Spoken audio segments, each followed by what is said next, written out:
हाय, नमस्ते, नमस्कार। बहुत बहुत स्वागत है आपका इस चैनल पे। बहुत अच्छी बात है कि आप भगवद गीता के बारे में जानना चाहते हैं। लेकिन ये भी सच है कि इसके 700 श्लोकों को पढ़ना और फिर समझना आसान नहीं है। इसीलिए मैं आपके लिए लाया हूँ 3 ऐसे श्लोक जो आज की लाइफ के हिसाब से आपको बहुत हेल्प करने वाले हैं। और हाँ, ये श्लोक मैंने गूगल से नहीं उठाए हैं। मैंने श्री परमाहंस योगानंदा और श्री जयदयाल गोविंद द्वारा लिखित और ओशो के द्वारा कही गई गीता समझने की कोशिश की है। इसीलिए I know different perspectives on Gita. तो चलिए जानते हैं ऐसे 3 श्लोक जो आपके लिए बहुत इंपॉर्टेंट होने वाले हैं।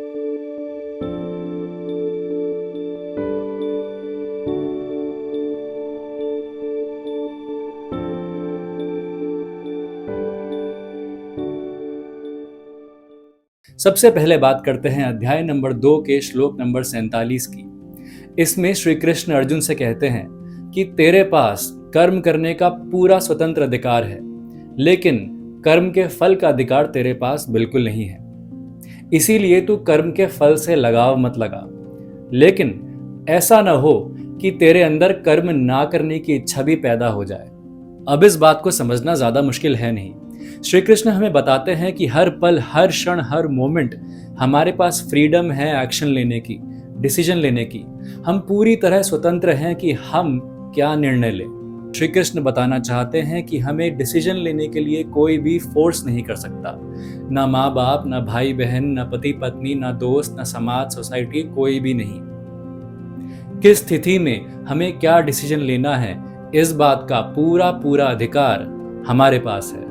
तो आप कैसी भी सिचुएशन में हो, अच्छी या बुरी, आप क्या डिसीजन लोगे, इस बात का पहला और आखिरी फैसला आप ही करोगे और कोई नहीं, क्योंकि भगवान ने हमें इसके लायक बनाया है। फॉर एग्जाम्पल, कभी कभी हम ऐसी सिचुएशंस में आ जाते हैं कि हमें ऐसा लगता है कि हमारे पास ऑप्शन ही नहीं है कुछ करने के लिए। लेकिन ये सच नहीं है। सच तो ये है कि मरते दम तक हमारे पास हर पल डिसीजन लेने की पूरी फ्रीडम होती है। आप इस बात को ऐसे समझो कि आप भगवान के अंश हो, उस मूल ऊर्जा के अंश हो जिससे ये ब्रह्मांड बना है, ये धरती बनी है, ये लोग बने हैं। इसीलिए अपने आप को उस लायक समझो कि आप अपने जीवन का डिसीजन ले सकते हैं। लेकिन हाँ, ये डिसीजन लेने से पहले ये भी समझना कि भगवान ने हमें जीने का क्या तरीका सिखाया है और उस तरीके से हमारा कैसे कल्याण हो सकता है। दूसरी बात, श्री कृष्ण हमें ये बताना चाहते हैं कि हमें कर्म के फल से अपना मन हटाना है, अपना लगाव हटाना है, अपनी इच्छा नहीं रखनी कर्म के फल के साथ। क्योंकि हमें ये लगता है कि हम ए करते हैं तो इसका फल बी ही आएगा। लेकिन इसमें 2 प्रॉब्लम्स हैं। सबसे पहले तो ये है कि जब हमारा फोकस रिजल्ट पे चले जाता है तो हमारा रास्ता आउट ऑफ फोकस हो जाता है। फॉर एग्जाम्पल, आपको एक बिल्डिंग की छत पे जाना है जो रोड के दूसरी तरफ है। लेकिन अगर आप अपना पूरा फोकस, अपना पूरा ध्यान उस छत पे लगा के चलोगे तो देर सवेर आपको ठोकर भी लग सकती है, गिर भी सकते हो, कुछ भी हो सकता है। इसीलिए हमें ये तो पता होना चाहिए कि हम कहाँ जाना चाहते हैं। मतलब हमें अपनी इच्छा का पता होना चाहिए। लेकिन इसका ये मतलब नहीं कि हम सारा का सारा ध्यान उस इच्छा पे ही लगा के बैठ जाएं और कर्म ना करें, क्योंकि उस रास्ते पे चलना हमारी ही रिस्पॉन्सिबिलिटी है, हमें ही वो कदम बढ़ाने हैं। इस बात का दूसरा पहलू ये है कि इस जीवन में, इस दुनिया में कोई भी चीज गारंटीड नहीं है। मतलब जरूरी नहीं है कि आपने ए किया तो उसका रिजल्ट भी ही आएगा।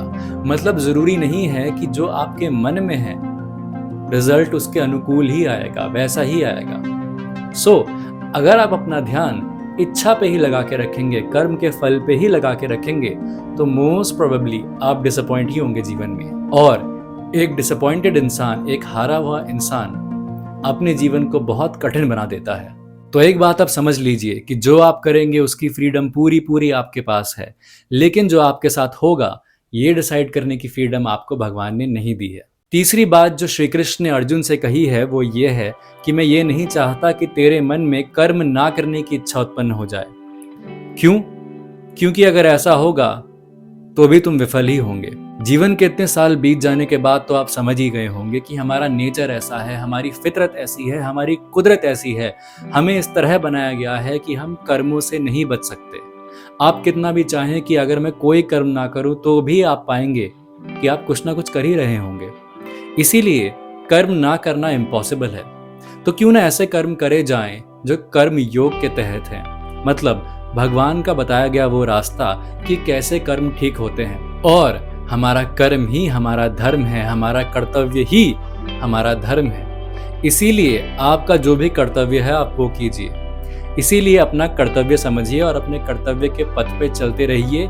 यही कहा है श्री कृष्ण ने, और उन्होंने भगवद गीता में ये भी कहा है कि अपना कर्तव्य करते जाना ही मेरे पास आने का सबसे आसान रास्ता है। चाहे आप कोई भी कर्म करो, किसी के भी इन्फ्लुएंस में आके करो, जो कर्म आपने किया है वो कर्म आपका ही होगा। और हाँ, एक और बात, ये श्लोक उन लोगों के लिए बहुत जरूरी है जो विक्टिम मेंटालिटी के होते हैं, क्योंकि हो सकता है समाज ने, दुनिया ने आपके साथ बुरा किया हो, लेकिन अगर आप खुद को विक्टिम समझते हो तो आपने अपने साथ ज्यादा बुरा किया है। इसीलिए ये श्लोक इतना जरूरी है, और ये पहला श्लोक था जो मैंने आपको बताया। तो चलिए चलते हैं अब दूसरे श्लोक पे। अब बात करते हैं अध्याय नंबर 2 के श्लोक नंबर 14 की। इसमें श्री कृष्ण कहते हैं अर्जुन से कि हे कुंती पुत्र, ये जो सर्दी गर्मी है, जो सुख दुख के विचार हैं, ये सारे हमारी इंद्रियों से संबंधित हैं और वहीं से उत्पन्न भी होते हैं। ये विचार सदा नहीं रहते और ये आते जाते रहते हैं। इसीलिए हे भारत, तू इन्हें सहन करना सीख। इस श्लोक में बहुत सटीक बात कही गई है। श्री कृष्ण ने कहा है कि हमारे जो विचार हैं, हमारे जो एक्सपीरियंसेस हैं, वो हमें फील होते हैं हमारी इंद्रियां, मतलब हमारे सेंसेस की वजह से, और हमें इन्हें बिना डरे सहन करना चाहिए, क्योंकि ये हमेशा के लिए नहीं रहते और ये आते जाते रहते हैं। They are never permanent. तो कितनी सरलता से, कितनी गहरी बात हमें बता दी है श्री कृष्ण ने कि हमारे जो विचार हैं वो मौसम की तरह ही हैं, वो आते जाते रहते हैं। हमें जो एक्सपीरियंसेस होते हैं वो भी मौसम की तरह हैं, वो आते जाते रहते हैं, और ये चीज़ हर प्राणी पे लागू होती है एक जैसी। इसीलिए जब ये चीज़ें परमानेंट है ही नहीं, जब इन्होंने हमेशा बदलते रहना है, तो इनसे डरना क्या। अगर तेरे जीवन में दुख आया है तो डर मत, क्योंकि तेरे जीवन में सुख भी आएगा। तो दुख और सुख दोनों का भोगी है और रहेगा।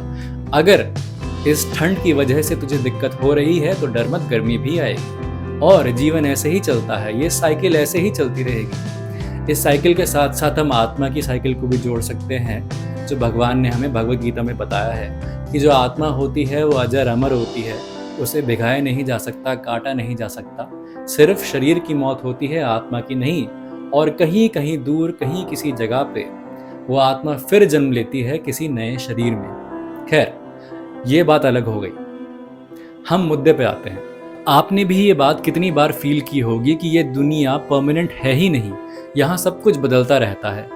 मतलब अमीर देश गरीब हो जाते हैं, नदियाँ सूख जाती हैं, प्यार करने वाले एक समय बाद एक दूसरे की शक्ल देखना भी पसंद नहीं करते।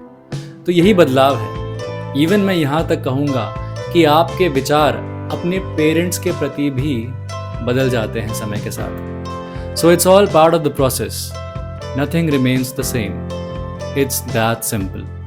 तो फिर ऐसे में इन सुख दुख की वजह से, इस सर्दी गर्मी की वजह से हम अपना मानसिक संतुलन क्यों बिगड़ने दें? आप खुद बताइए। जब कोई चीज़ परमानेंट है ही नहीं, चाहे वो हमारा अप्रिसिएशन हो या हमारी बेइज्जती, जब ये बदलता ही रहना है, तो फिर हम इस पे इतना स्ट्रेस क्यों लें, इतनी एंजाइटी क्यों अपने अंदर उत्पन्न होने दें? जब हर चीज़ बदलेगी तो फिर हम अपने इमोशंस पे इतनी ओवर थिंकिंग क्यों करते हैं? वैसे ये बोलना बहुत आसान है, इस पे काम करना बहुत मुश्किल, लेकिन the idea remains the same. Everything is changing, so keep that in mind. So इस बात से मुझे एक और बात याद आती है कि भगवान कहते हैं कि हमें समबुद्धि रहना है। समबुद्धि रहना मतलब एक समान रहना। चाहे कितनी भी खुशी हो जाए, चाहे कितना भी दुख हो जाए, चाहे बाढ़ आ जाए, चाहे सूखा पड़ जाए या फसलें लहलहा उठे, हमारा जो माइंडसेट है वो इतना वीक नहीं होना चाहिए कि कभी वो इधर जा रहा है, कभी उधर जा रहा है। It should be as balanced as you can make it. Now किसी को ये लगेगा कि ये बात स्टोइसिज्म से मिलती जुलती है, तो मैं उनको बता दूं कि स्टोइसिज्म की ओल्डेस्ट रूट्स 300 BC की हैं, लेकिन महाभारत को एटलीस्ट 5000 ईयर ओल्ड बोला जाता है। तो दोस्त, ये समझो कि सब कुछ बदलेगा, आपके अपने लिए विचार भी बदल जाएंगे। नाउ पूरे श्लोक को समराइज कर देते हैं कि जब हर चीज़ बदलनी ही है तो थोड़ा स्ट्रेस और वरी और ओवर थिंकिंग कम कर ली जाए, और ट्राई किया जाए कि हर सिचुएशन में आप उसका बेस्ट निकाल पाओ। तो अगर आपदा में अवसर निकाल पा रहे हो तो ये भी एक कला है। तो इसी बात के साथ चलते हैं अब हमारे तीसरे श्लोक पे। अब बात करते हैं अध्याय नंबर 4 के श्लोक नंबर 38 की। इसमें श्री कृष्ण कहते हैं कि इस दुनिया में ज्ञान से ज्यादा अधिक शुद्धता कोई चीज नहीं देती।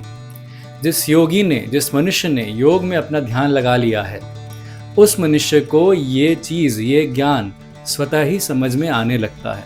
ये श्लोक मैंने इसीलिए चूज किया है ताकि आपको बता सकूं कि हमारा दिमाग ही हमारा सबसे बड़ा दोस्त और हमारा सबसे बड़ा दुश्मन है। जब तक हमारी आंखों पे अज्ञान की पट्टी बंधी रहती है तब तक हमारा दिमाग ही हमारा दुश्मन होता है। जैसा कि वो हमें फील करा देता है कि हम दूसरों से नीचे हैं या तुच्छ हैं या हीन हैं, या फिर वो हमें ये फील करा देता है कि हम दूसरों से बेहतर हैं। घमंड आ जाता है हमारे अंदर, वो अज्ञानता की निशानी है।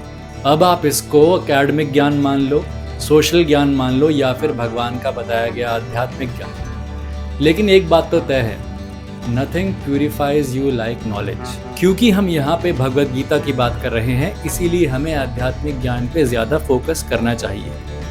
तो जिसको आध्यात्मिक ज्ञान आना शुरू हो जाता है वो स्वतः ही, मतलब अपने आप ही ये समझना शुरू कर देता है कि ज्ञान से ऊपर कुछ नहीं, क्योंकि उसे उस मूल ऊर्जा का ज्ञान आ जाता है। अब मैंने आपको कई बार मूल ऊर्जा कहा है, तो इस मूल ऊर्जा का क्या मतलब है? देखिए, मुझे लगता है जितना मैंने पढ़ा है उस हिसाब से कि एक मूल ऊर्जा है, एक ऐसी डिवाइन ऊर्जा है जिससे ये ब्रह्मांड बना है, जिससे ये धरती बनी है, जिससे सितारे चांद बने हैं, जिससे हम बने हैं, और उसी ऊर्जा की वजह से ये दुनिया चलती भी रहती है। तो मुझे ये लगता है कि अगर जब इंसान को उस ऊर्जा के बारे में ज्ञान होना शुरू हो जाता है, जब वो उसे महसूस करना शुरू कर देता है, उसे स्पर्श करना शुरू कर देता है, तब उसके अंदर से घमंड खत्म होना शुरू हो जाता है, क्योंकि उसे रियलाइज हो जाता है कि वो सबसे बड़ा नहीं है।